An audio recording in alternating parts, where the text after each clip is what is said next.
Dans cette vidéo, nous allons parler du fonctionnement de Spring MVC et nous allons parler donc de l'architecture de Spring MVC. On a vu que les vues sous Spring peuvent être créées soit avec des JSP, soit avec du TimeLeaf. Lorsqu'une requête est envoyée par le client, donc le client JSP ou TimeLeaf par exemple, elle est interceptée par le dispatcher de servlet. Le dispatcher de servlet, qu'est-ce qu'il va faire? Il va utiliser le composant handler mapping pour pouvoir résoudre l'URL. C'est-à-dire qu'on a vu que c'est en fonction de l'URL que un contrôleur va être choisi. Donc le handler mapping va résoudre l'URL et ça va lui permettre d'identifier ainsi le filtre et le contrôleur approprié.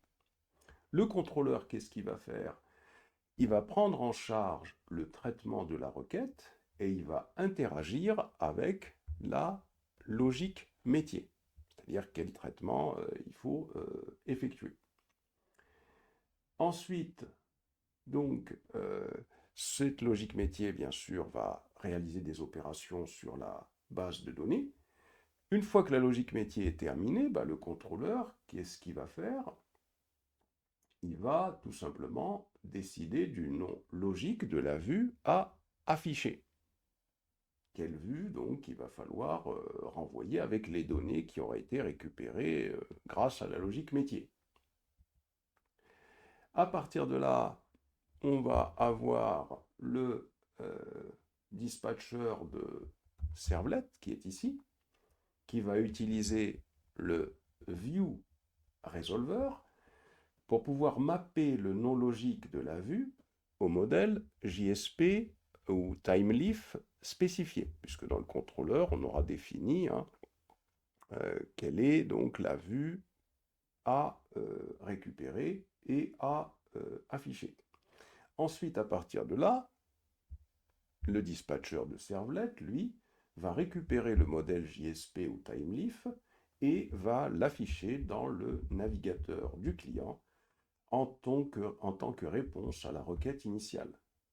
On a donc ici une approche de type front controller qui permet une gestion centralisée des requêtes, facilitant ainsi le développement et la maintenance d'applications web avec Spring MVC. Alors, reprenons un peu tous les éléments un par un. Le dispatcher de servlet. On voit que c'est la pierre angulaire, en fin de compte, de Spring MVC. Il agit comme un point d'entrée, puisque les requêtes sont interceptées par lui, pour toutes les requêtes entrantes. Il est comparable à une sorte de policier de la circulation qui va diriger le flux des requêtes vers les contrôleurs appropriés. Le handler mapping, lui, on a le dispatcher de servlet qui va l'utiliser. Il utilise le handler mapping pour résoudre le modèle d'URL, la route. Et une fois qu'il a résolu ce modèle d'URL, qu'est-ce qu'il va faire? Il va la mapper à un filtre et un contrôleur dédié. C'est-à-dire que on a vu que c'est en fonction de l'URL qu'un contrôleur va être choisi. Et c'est le handler mapping qui fait ce travail. Le mappage d'URL est crucial pour diriger correctement la requête vers le bon composant de contrôleur.